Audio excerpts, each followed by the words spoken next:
শুভ সকাল বন্ধুরা, টুনির বাসায় তোমাদের সবাইকে স্বাগত। আশা করি সবাই সুস্থ আছো, ভালো আছো। আমিও ভালো আছি। এই যে সকালবেলায় চলে এসেছি রান্নাঘরে, এখন টিফিনটা করে নেব। আজকে তো সবার ছুটি আছে, আমার ছেলেরও ছুটি আছে, তোমার দাদা ভাইদেরও ছুটি আছে। এই দেখো ঘুগনি করে নিয়েছি সকাল সকাল উঠে। এখন কিছু পরোটা করে নেব। তার জন্য পরোটাগুলো আমি কি করেছি, সব একসাথে বেলে নিয়েছি। বেলে নিলে পরে তেল দিয়ে ভাজবো তো কোনো অসুবিধা হয় না। তা আগে পরোটাগুলো ভেজে নিই, তারপরে সবাইকে টিফিন খেতে দেবো আর কি।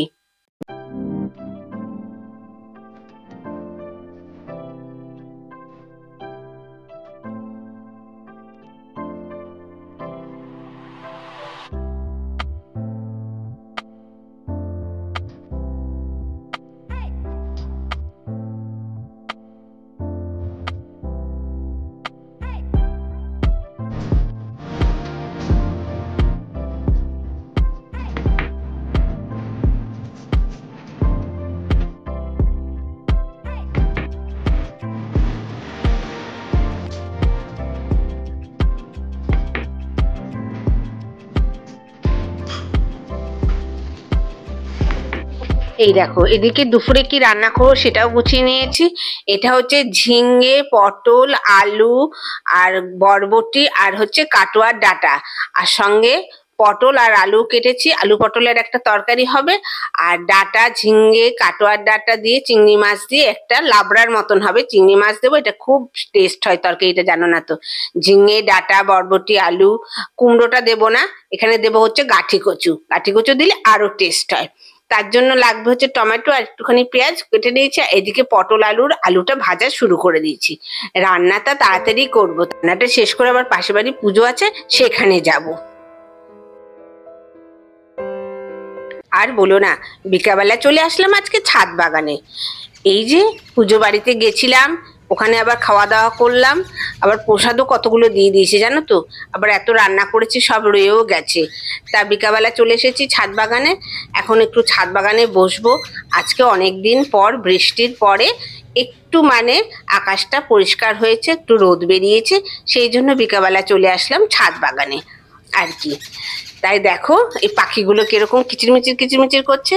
আর আমার এই মাধবীলতা গাছ তোমাদের কাছে শেয়ার না করে পারি না।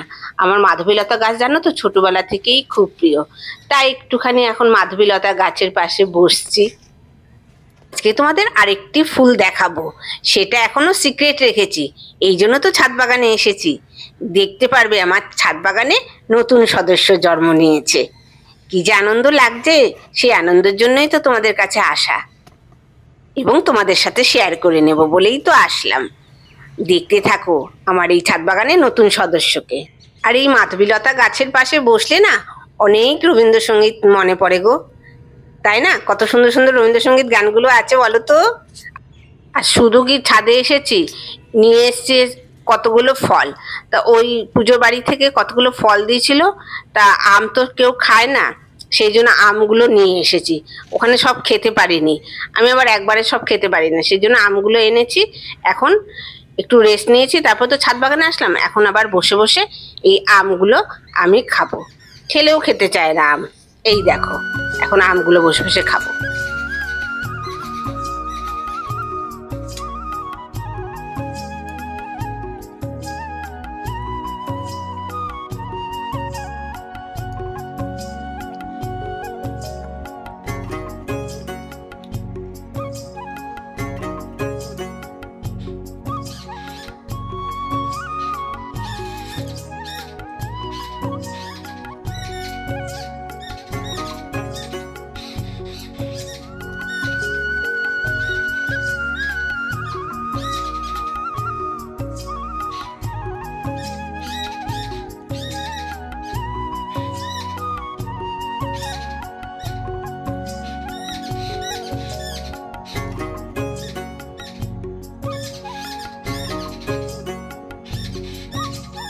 আম খাওয়া গেছে, চলো তোমাদের পেয়ারা গাছগুলো দেখায়। কত বড় বড় যে পেয়ারা হয়েছে, পেয়ারা গাছে দেখো অনেক বড় বড় পেয়ারা হয়েছে।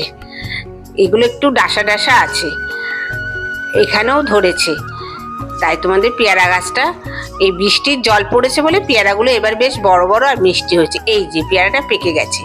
এই পেয়ারাটা একটা গাছে দুটো জাত, জানো তো, ওইটা একটুখানি ডাসা আর এগুলো একটু সাদা সাদা। এরকম সাদা অবস্থাতেই কিন্তু পেকে যায়। এই পেয়ারা খেতে খুব স্বাদ। একটা পেয়ারা পেরেও খেলাম। আজকে তোমাদের এই পেয়ারা পেরে খাওয়ার গল্পটা বলি, শোনো। ছোটবেলা থেকে আমাদের বাড়িতে, মানে বাপের বাড়িতেও পেয়ারা গাছ ছিল 2-3টে, কিন্তু কোনোদিনও পেরে আর খেতে পারিনি, কারণ গাছে উঠতে পারি না তো, সেই জন্য। যদি কেউ পারতো কিংবা পেকে পেকেই নিচে পড়ে যেত, গাছগুলো ঝাঁকাতাম, পাকাগুলো নিচে পড়ে যেত, তখন তুলে তুলে খেতাম। আবার শ্বশুর বাড়িতে এসেও একটা পেয়ারা গাছ ছিল, সেখানেও আর উঠে আর পেয়ারা খেতে পারেনি। যদি কেউ রাস্তা দিয়ে যেত আর কি, তখন পেয়ারাগুলো পারতো, একটা দুটো হয়তো পেয়ারা দিত, নিজেরাই নিয়ে চলে যেত। আজকে আমি নিজের ছাদ বাগানে পেয়ারা গাছ লাগিয়ে নিজের হাতে আবার পেয়ারা পেরে খাচ্ছি, সেই গল্পই মনে পড়েই গেল এবং তোমাদের সাথেও শেয়ার করলাম। দেখো, নিজের হাতে গাছ লাগালাম, আবার নিজেও ফেরে ফেরে খাচ্ছি। ছাদের মধ্যে ছোট গাছটা কি ভালো লাগছে না? তাই গল্প তোমাদের শোনাবো। আর হচ্ছে আমার বাগানের, এই ছাদ বাগানের নতুন সদস্য, দেখো তোমাদের এতক্ষণ দেখায়নি, নতুন সদস্য এসে পড়েছে। মানে গাছটাতে ফুল ফুটেছে, কি সুন্দর লাগছে না? এই বৃষ্টির জলেই বরঞ্চ আমার এই গাছটা কুঁকড়ে গেছিল, মানে সারটার দেওয়াতেও কুঁকড়ে গেছিল। আর আকাশটা দেখো, এখনো বেশ মেঘলাই রয়েছে। আর এই নতুন সদস্য গাছ দেখে তোমাদের কিরকম লাগলো অবশ্যই কমেন্ট করে জানাবে। আমার তো খুব ভালো লেগেছে। এই দেখো, সন্ধ্যা হয়ে এসেছে আর নতুন সদস্যটা কি সুন্দর লাগছে না? আমার এই ফুল বাগানে নতুন ফুল তোমাদের না দেখিয়ে পারি, আমার তো খুব আনন্দ লাগছে। এই জন্য তো বিকালবেলা ছাদ বাগানে চলে এসেছি তোমাদেরকে দেখাবো বলে। সকাল থেকে তো আসতে পারিনি, বললাম না, তাড়াতাড়ি পুজো শেষ করে নেব। পুজো শেষ করে আবার নিজেও পুজো দিয়ে আবার গেলাম পুজোর বাড়িতে, সেই জন্য। কি ভালো লাগছে না? এই দেখো, ছাদ বাগান থেকে এসে চা করলাম, সবাইকে চা দিলাম, নিজে চা খেলাম, তারপরে সন্ধ্যা দিলাম, সন্ধ্যা দিয়ে তারপরে এখন নিয়ে বসেছি আমার সেলাইয়ের কাজ। কিছু সেলাই বাকি আছে, এগুলো আমার সবই জামা কাপড়, আমারই জামা কাপড়, কিছু অল্টার করব বলে অনেকদিন ধরেই রেখে দিয়েছি। অল্টার না করলে ঠিক মতন পড়তে পারছি না, সেই জন্য অল্টার করার জন্য বসে পড়েছি। এখন বাজে 7:30 মতন বাজে। আবার খেতে খেতে তো রাত্রে 10টা আজকে বাজবে, দেরি করেই খাবো, সেই জন্য এতক্ষণ আমি সেলাইগুলো করে ফেলি, তাই না? অল্টারের কাজগুলো বসে বসে থাকবো কেন? অল্টারের কাজগুলো অনেকদিন করা বাকি আছে, আজকে যখন সময় আছে করেই ফেলি।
দেখো, সব অল্টার করে নিয়েছি, গুছিয়ে নিচ্ছে এখন।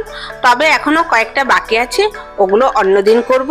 আজকে তো রাত হয়ে গেল, এখন আবার সব ফ্রিজ থেকে খাবার বের করব, তারপরে গরম করব, তারপরে সবাই মিলে খাবো। যাই হোক, ব্লগটার বেশি বাড়াবো না। নতুন বন্ধুদের কাছে অনুরোধ, আমার ভিডিওগুলো যদি একটু ভালো লাগে তবেই আমার চ্যানেলটিকে সাবস্ক্রাইব করে আমার পাশে থেকো। আর পুরনো বন্ধুরা পাশে থাকার জন্য অসংখ্য অসংখ্য ধন্যবাদ। সবাই সুস্থ থেকো, ভালো থেকো। আর হ্যাঁ, অবশ্যই কমেন্ট করে জানাবে আমার এই ব্লগগুলো তোমার কিরকম লাগলো, আর আমার এই ছাদ বাগান তোমাদের কিরকম লাগে। Good night, tata, bye bye.